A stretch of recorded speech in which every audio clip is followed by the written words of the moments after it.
آج کل ہر سیکیورٹی ادارے کی زبان پر ایک ہی مخلوق کا ذکر ہے.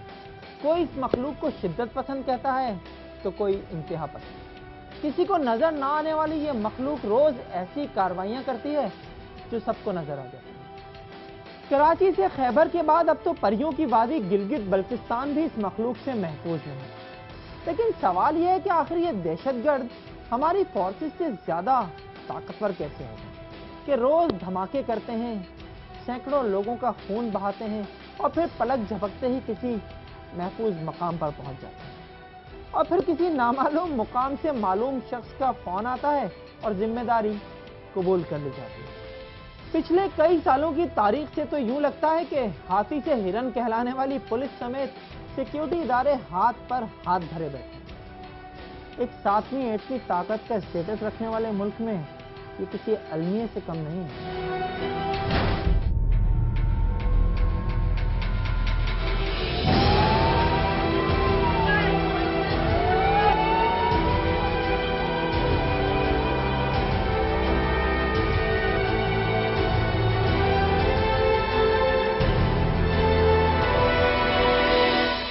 دہشت گردی پورے ملک کے لیے عفریت بن چکی ہے.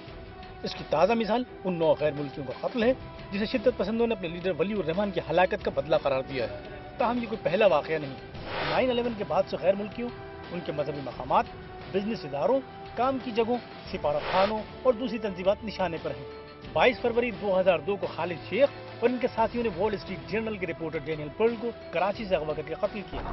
17 مارچ 2002 کو اسلام آباد کے انتہائی حفاظتی مقام ڈپلومیٹک انکلیو میں ایک چرچ کو نشانہ بنایا گیا جس میں امریکی سفارتکار کی بیوی اور بیٹی سمیت 5 افراد ہلاک ہوئے. 8 مئی 2002 کو کراچی میں شیرٹن ہوٹل کے قریب بس پر حملے میں 11 فرانسیسی اور 3 پاکستانی ہلاک ہوئے. القاعدہ کے اس اٹیک میں 40 افراد زخمی بھی ہوئے تھے. 18 ستمبر 2002 کو شریف زبیر کو گرفتار کیا گیا جس کے بارے میں شبہ تھا کہ وہی اس حملے کا ماسٹر مائنڈ تھا.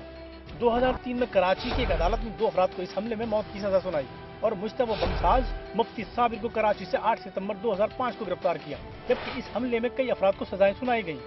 تاہم 3 ملزمان بری بھی ہوئے. ڈینیل پرل کا کڈنیپنگ جو ہوئی ہے وہ بھی ایک انڈیویجول ایکٹ تھا شروع میں 2-4 لوگوں کا، اس کے بعد پھر وہ ہائی لائٹ ہوتا چلا گیا، پھر اس کے اندر پوری تنظیم انوالو ہو گئی. تو ابھی یہ سلسلہ اس میں مختلف اوقات میں کم اور زیادہ ہو کے چلتا رہا ہے. اس وقت یہ ڈسپرس ہوئے تو ان کی جو قیادت تھی وہ ساری ٹوٹ پھوٹ کے شکار ہو گئی.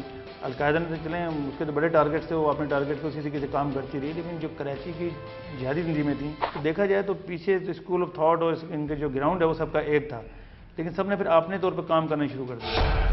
ٹریڈ ٹاور پر حملوں کے بعد تو پاکستان کا نقشہ ہی بدل گیا اور دہشت گردی کی وہ لہر شروع ہوئی جو جانے کا نام ہی نہیں لے رہی. 14 جون 2002 کو کراچی میں امریکی قونصلیٹ کے قریب زوردار دھماکے میں 12 افراد ہلاک ہوئے اور 13 جولائی 2002 کو مانسہرہ میں آثار قدیمہ کی ایک سائٹ کے قریب حملے میں 9 غیر ملکی سیاح اور 3 پاکستانی زخمی ہوئے، جبکہ 5 اگست 2002 کو مری میں ایک مشنری اسکول پر حملے میں 6 پاکستانی گارڈ سمیت متعدد ہلاکتیں ہوئیں. 28 فروری 2003 کو کراچی میں امریکی قونصلیٹ کے باہر 2 پولیس اہلکاروں کو گولی مار کر قتل کیا گیا، جبکہ 3 مئی 2004 کو گوادر میں کار بم حملے میں 3 چینی انجینئر ہلاک ہو گئے تھے. یہ حملہ اس وقت کیا گیا جب 12 چینی انجینئر ایک وین میں اپنے دفتر جا رہے تھے. جب بھی ہماری سیکورٹی فورسز اوپر میران شاہ ادھر وزیرستان میں آپریشن تیز کرتے ہیں تو ان کے کچھ لوگ نیچے آتے ہیں تاکہ اس آپریشن کی توجہ ہٹانے کے لیے یہاں پہ آ کے یہ جمع ہو جاتے ہیں اور کچھ یہاں پہ ان کے ساتھ مقامی لوگ مل جاتے ہیں اور اس کو یہ ترتیب کا نام دیتے ہیں. جو پلاننگ ہے اس کو بولتے ہیں ترتیب بنا دی. کئی برس گزر گئے لیکن دہشت گردی کا سلسلہ نہ رک سکا. 26 مئی 2004 کو کراچی میں پاکستان امریکن کلچرل سینٹر اور امریکی قونصل جنرل کی رہائش گاہ کے قریب بیک وقت 2 دھماکے ہوئے جس میں 2 افراد ہلاک اور 27 زخمی ہوئے. 2 مارچ 2006 کو ایک اور خودکش حملہ آور نے کار کے ذریعے میریٹ ہوٹل کراچی کے باہر حملہ کیا جس میں 4 افراد ہلاک ہوئے. مرنے والوں میں ایک امریکی سفارتکار ڈیوڈ فوائے بھی تھا. یہ حملہ امریکی صدر بش کی پاکستان آمد سے صرف 2 دن پہلے کیا گیا.